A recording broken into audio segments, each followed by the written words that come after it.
So my title is a mouthful, I know, but I'm not talking about international marketplaces or any of that actually today. Before I get into it, a little administrative work. What do we do? Who is Pitney Bowes? We're a 100-year-old company. Uh, Pitney Bowes Global E-commerce, however, has custom-built solutions around fulfillment, delivery, returns, and cross-border, purpose-built for our e-commerce sellers. When we um, when we try to figure out what our sellers need in the market today and what they'll need tomorrow, typically we'll talk to clients and try to procure what it is that they're looking for. A few years ago, when the pandemic hit, we decided to take a left turn and say, well, how can we make that turn a little faster? So we decided to launch something called Box Poll. BOX stands for Best Order Experience. And this is a survey that we run weekly with thousands of shoppers, your customers, to understand what their needs are in the market. Because if we can understand your consumers' needs, we can understand your needs, maybe even before you see it. So let's address the current state of the market, right? A few years ago, the pandemic hit. Everybody was full pedal to the metal, investing in expanding their e-commerce fulfillment, investing in multi-carrier solutions. Everybody who said, you must have 2 carriers, you must have 3 carriers. But we're taking a quick right turn over the last 12 months, right? This year is all about cutting cost. What we realized was during the pandemic, everybody kept saying COVID is changing everything. But the reality is, I don't think it is. Right? We're still in the same place we were in 2019. But we're in a state right now where we're living between historic pandemic and this unprecedented macro climate. So what does that mean for consumer behavior? So we actually took Kayla Scanlon wrote this blog post last year that caught our attention. She tried to explain what's going on in the market. Everybody thought that consumer behavior was going to drive down retail sales earlier than expected, right? We're heading for a recession, but retail keeps going up. What's going on? So she describes it as a vibe session, not a recession, but a vibe session. In summary, essentially what she identified was the way consumers feel about their present situation is that they're okay, they're doing well, but their expectation is the market is not doing so well. So to put this in simple terms, I'm doing okay, I can pay my bills, I can go buy what I would like to buy, but I'm aware that the real estate market isn't what it is. The inflation is going up. So everybody else may be struggling, but I'm making good decisions. So therefore, I'm going to buy. When you rewind 10 years ago, it was very different. This was post-recession, from the 2018 recession, and consumers thought the opposite. Maybe not as drastically, but they thought the opposite, that they were not doing as well as they expected from their neighbors or from the market. Why do I mention 10 years ago?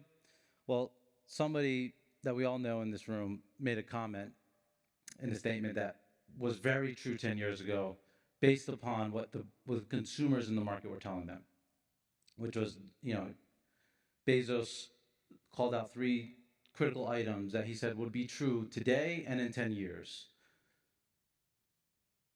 Low prices, fast delivery, vast selection. And everybody thought that was the case, right? We must offer 2-day delivery. We must compete with Prime. But we're now 10 years out from that statement, so we want to put that to the test. So back to Box Poll, we started to ask consumers a series of questions. Now, when you look at this data, understand that we're not asking them one time. We're doing this weekly. So we can ask them a question one week and then another week follow up with a second question that might add a little more color. Tell us a story. So we asked them, what drives your behavior to shop online today? 22% said better delivery, better prices, 22% fast delivery, only 16% said more selection. But Jeff Bezos didn't talk about convenience, and that was the biggest bucket. 40% said it's more convenient for me to shop online. So we want to jump into that. We went again and we looked at the state of the travel market, right? During the pandemic, nobody was driving, nobody was flying, so everything went down. But if you look at auto miles and air revenue, the chart on the left, everything's back to normal. But there's one key difference. Back to office is only at 44%, right? 3 days a week, some of you maybe 4 days a week. I'm sorry if you're 5 days a week, unless that's your cup of tea. It's not mine, but sure. But anyway, where's everybody going, right? Soccer practice, sorry, football practice. I see boohoo in the back. Football practice. Taking their kids to school maybe as a part of your daily routine and picking them up where maybe it wasn't before. So people are getting around. They're just going to different places. They're busier. So we went back to the data and we said, well, convenience makes sense now, doesn't it? Everybody's getting around, but not the same way they were before. If I look back at the air travel, an article I read not too long ago, a United Airlines flight attendant described the fun of the airplane. The passengers in 2019 are not the same passengers we have today.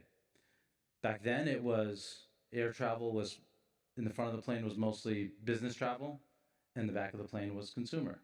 And it's kind of rotating now. They're starting to see more people go on vacations, take multiple trips in a year where they weren't doing that before. But those same people, when they're home, they're driving around more. They're not just going to the office 9 to 5 and staying there and then coming back. It's less predictable. So when we talk about convenience for them, it's control over their time. That's what they want. Remember, if you go look back at the Vibecession, everybody thinks they're making good decisions. So they understand, or they believe that they have control over what they're doing. And that that extends to why they shop online, right? So why does that matter? Let's take a look at the fast portion of that survey. We went back and we asked them, well, you said 22% said fast delivery, and this was really the big portion. Everybody was driving us on 2-day delivery, 3-day delivery. We have to offer an option. So because we do this weekly, we can collect the data, year over year, week over week.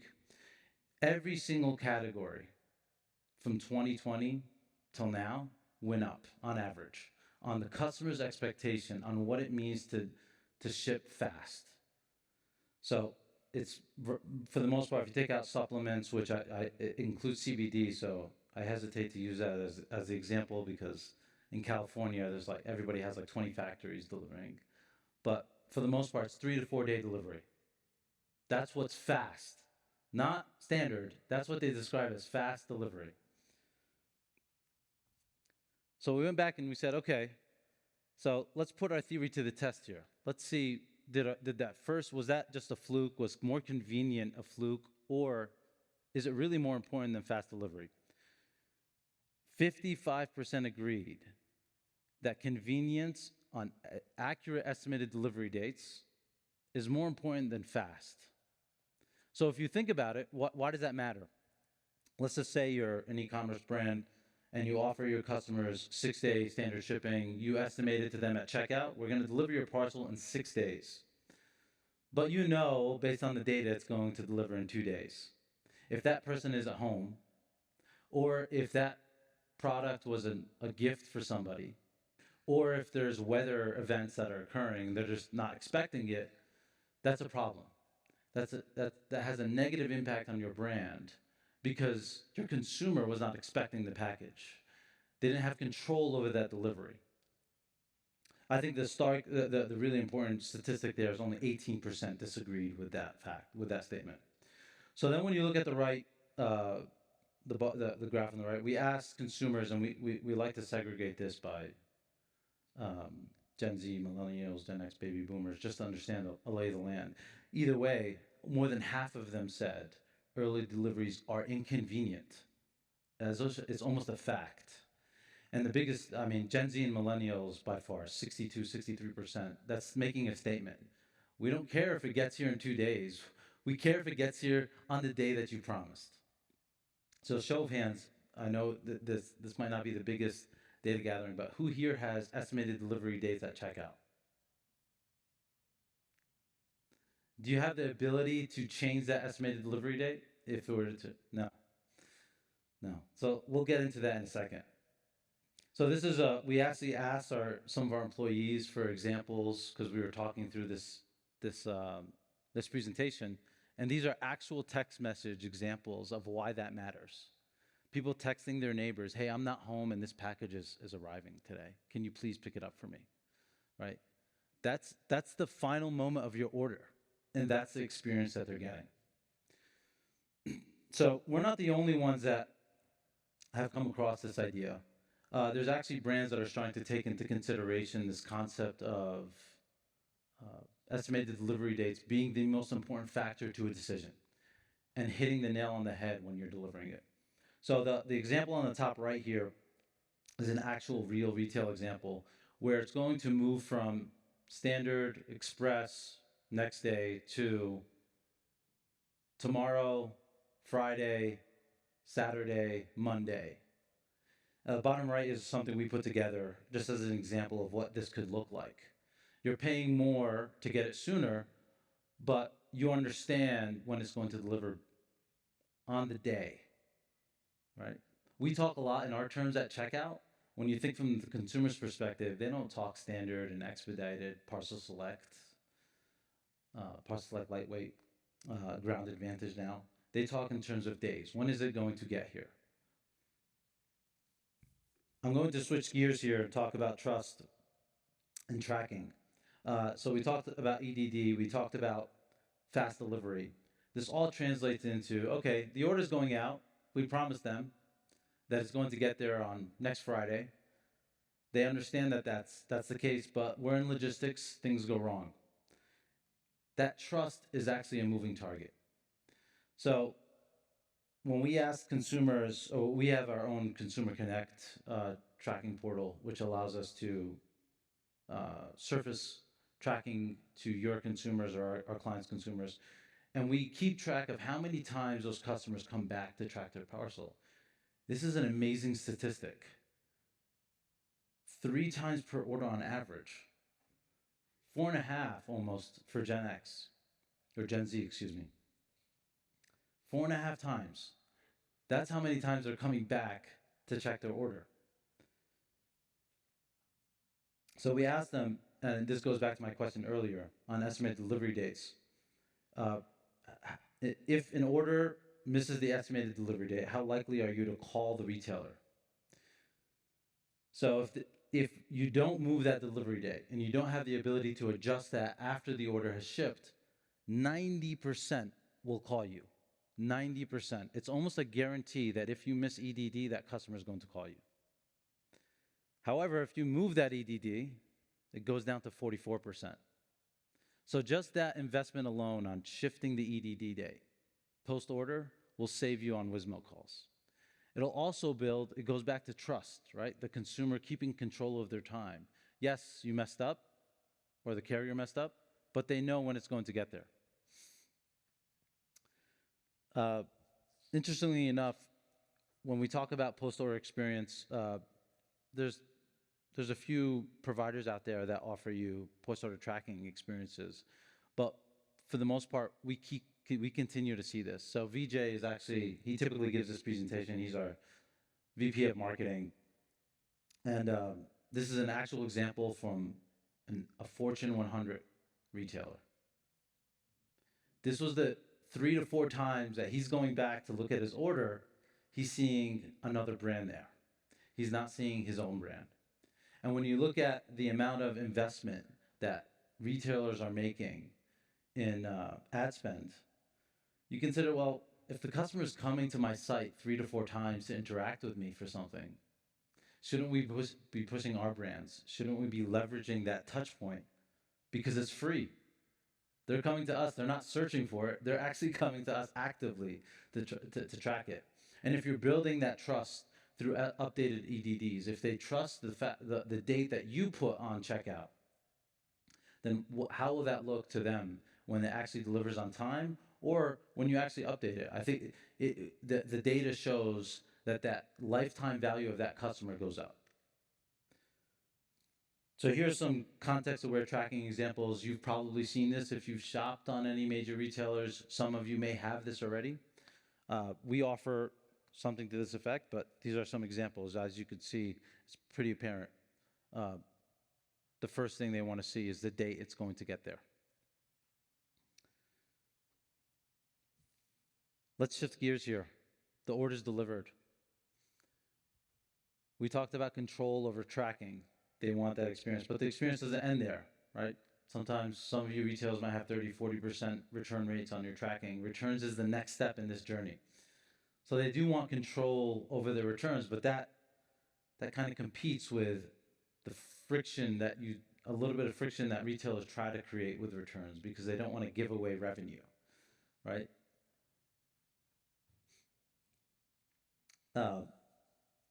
Retailers are starting to catch up on it though, right? The free reign consumers have had over the last 10 years in e-commerce has taken a toll on the industry. So you're starting to see retailers like Amazon, Home Depot, Best Buy starting to restrict returns. So consumers are now in this post-order battle on returns. They still want control, and so do you, because you need to control that cost. But there's there's something in the middle here that typically retailers don't engage in until maybe it's a little bit too late, and that's exchanges. So exchanges are simple. Customer wants to stay a customer. They want to keep that order, but it didn't fit, or maybe this color wasn't right. I want to exchange it. They want you can keep the money. I just want a new item. So if this was in store, it's a quick swap, but if it's online, it might be as difficult. So they might have to go online, cancel the order, return it, and then order a new one, which they may not. So we asked consumers, excuse me, how unsatisfied they are with their exchange capabilities. Over half. We asked retailers also. We ran a retail poll. 62% said they were unsatisfied. So this is low-hanging fruit that's out there for you to get. And when we look at some of the examples in the market around returns and exchanges, you've probably recognized some of these on the left. These are big brands, but when you go to the return examples, it's a lack of control, so to speak. This is a customer that wants to stay a customer, but it's very difficult for them. This is an example from Consumer Connect, an application that Pitney Bowes offers our customers at no additional cost. Simple returns, simple exchanges can go a long way. You keep the customer, you make it frictionless, and you reduce your costs because you're keeping that order. So in summary, convenient delivery doesn't mean fast as possible. It means a choice of dates. Tracking isn't static information. It's being proactive, relevant to your customer. And then lastly, returns doesn't necessarily mean refunds. It means customer chooses the resolution. You give them the choice. Thank you very much.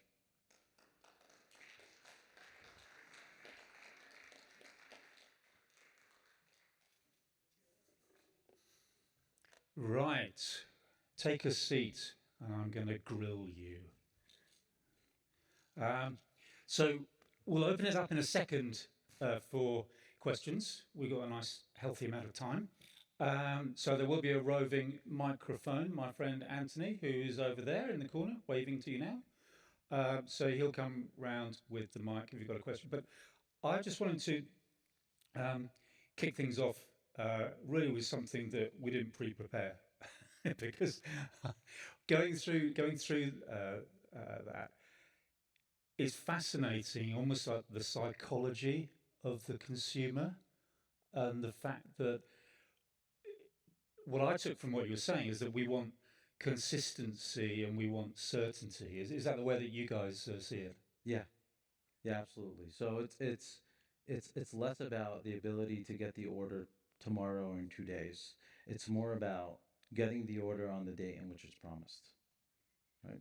So when I'm shopping today, the industry took notice of this back in 2020. Even Amazon struggled with it with their Prime orders. When we started to see delays in 2020, the market went through a drastic change. right? Consumers were being spoiled with this every year or every few years, transit time would go down. But then when they started to see every single retailer struggling, from enterprise to small business, on getting the order on time, it shifted their expectation. So this forgiveness in the market towards retailers started to emulate in the consumer. So fast forward to today, it goes back to one of the statistics we showed, which was they expected fast delivery to be less than 3 days before the pandemic. Now it's more than 3 days.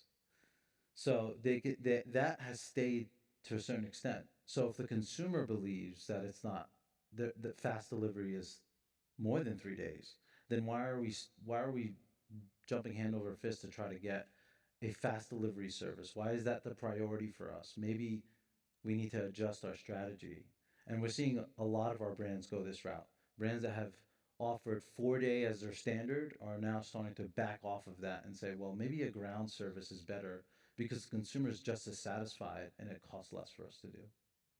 Is that because from a retailer brand point of view, a bit like returns, and we could be here for the rest of the afternoon talking about returns and whether it's good or bad and what needs to be done and all that sort of thing. But is it with with the definition of what fast means? Is it because nobody wants to blink first? Nobody wants to actually say, or should they? Because the implications of what your research has shown are really quite profound for retailers, aren't they? In terms of simply, making cost efficiencies throughout their supply chain. Yeah, absolutely. So I don't think the market is going to react in a manner like our retailers still offer 2 day, they still offer next day delivery. But when when you consider the free shipping option, right? That's where we're really talking about the majority of your orders and your P&L residing. So the strategy beyond, well, what's our minimum order value before offering free delivery? And what does that free delivery entail? That's where we're seeing a shift in strategy from the retail's perspective. Yeah. Okay, so I've got plenty more, but I'll open it up to the floor. So if you've got a question, you put your hand up. First one I saw here, Anthony is making his way ever so rapidly. If you wouldn't mind just saying who you are, where you're from, and then fire your question. Do you want the whole story or?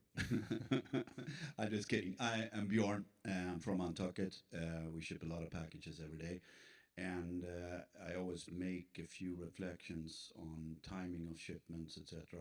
And I have two questions for you. Do you feel that there has been a greater acceptance amongst consumers to actually pay for shipments after the pandemic than it was before the pandemic? So that's one question. Number two is I keep on getting a little irritated when people talk about shipping time because for the consumer it depends entirely what you buy, right? If I buy Amazon and I buy toothpaste, I want it tomorrow. But if I made a custom shirt or a custom made suit or whatever it might be, I will wait for 10, 14 days to get the garment because it's another type of purchase. So when we talk about timing to the customer, I think it's also important to recognize what is it actually shipping. Are we shipping it something I daily consume, then I want it fast, or are shipping something that is more aspirational and et cetera, et cetera. Would you agree with that? Or? 100%. Yeah. So if you're talking about high value orders, for example, customers going to want that order pretty quickly. Or if you're talking about high value goods, jewelry, that's what outside of the realm of this discussion or these data elements. When we look to our consumer surveys, it's more or less more around a lower order value, under $200, so to speak. Uh, that was your second question. What was your first question again? I'm sorry. The first question was if you done any service at Antucket, we just started to charge freight actually for the first time after 11 years. We just started last year, and I won't disclose the date on that. But do you feel there has been a greater acceptance amongst consumer to pay for freight after the pandemic was? Because when we got into the business, or like 6 or 7 years ago, if you didn't offer free freight, you didn't get in set. Yeah. So Yeah, really good question. We actually have data behind that suggests how willing consumers are. What is the day in which they're willing to pay for delivery?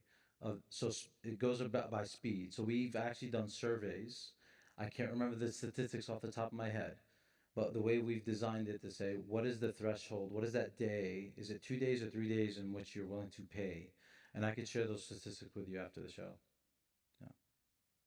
And I think overwhelmingly the answer is yes to a certain extent, but there is a threshold on how fast it needs to be in their minds. Yeah. Okay, thanks, Bjorn, for those. Who else has got a question for Mustafa? If not, I can keep going. Okay, so one of the other things that I just, which is earlier on in your presentation, was you talked about post-pandemic, when kind of this. You didn't use the word crossroads, I know, but post-pandemic and macro climate, and I just wanted to ask you about that in terms of consumer behaviour, because I am fortunate enough to sit in back in the UK, quite a few retailers' results calls, and one of them is Tesco, who I'm sure people here have heard of Tesco. And their chairman, their CEO, Ken Murphy, said in one of these calls that they just didn't know quite. They knew before the pandemic what their customer behaviour. They could pretty much predict it. But he said post-pandemic, we thought we knew because we were coming out of the pandemic. Then, of course, we had cost of living, inflation, interest rates, and they've affected all of us, depending on, it doesn't matter which side of the Atlantic we're on. Has that impacted on, their perception of delivery times and the psychology of this? Is that a factor in this? Yes, absolutely. Yeah. So if you rewind the clock back to 2020, it was pretty apparent. We went quickly from 2-day delivery one day to, I don't know what happened with Amazon, for example, in Europe, but in the States, they shut down fulfillment for a week, and they focused only on masks and items that were relevant to COVID. So if you think about the impact of that coming out of that, then you have the increase of everybody being at home. That sort of volume pushed through a lot of investment in the market around capacity, building capacity. So the market recovered from that. It got back to shipping quickly, but the consumer behavior was so used to post-pandemic because they were receiving so many parcels during that time that were delayed. So if you that psychology of that year, I'm sure there'll be many studies on this, but the psychology from a delivery perspective is it's going to last a little bit longer than people expected. So yeah, and it's also interesting because I hear several times people saying, "Oh, well, online e-commerce is going to be the death of the UK we call it the high street here, Main Street, or the death of physical retail." But of course, the stats behind that don't bear that out. I mean, in the UK, it got up to a peak of around about 38% of total retail sales were. Well, I'm not quite sure how they calculate it. It's normalized now, but if you look at the trend since 2020 till now, we have this chart somewhere in one of our decks. It's the trend line is exactly where we expected it to be. It went up and went down and it's back. Yeah. The market has normalized, but it's exactly, and that goes back to one of the first things that we called out in the presentation is everything's kind of where we expected it to be. We just took a different route to get here. Yeah. I'm checking the room to see if any hands are going up. If you thought of any questions, but if not, I'll crack on. So we saw some examples in your presentation of the scheduled delivery concept at checkout. Yeah. What do you think are the different ways that retailers can establish multiple shipping speeds to support this? Yeah, I think regional carriers are starting to play a bigger role for retailers. So obviously the multi-carrier effect took into account in 2021. That was a primary strategy, but retailers started to look outside of the big box brands when it comes to shipping. I won't name names, but regional carriers are starting to play a major role in delivering on that day definite service. So where does the Northeast, who am I going to use in the Northeast versus the West Coast versus California versus the Southeast? And we're starting to see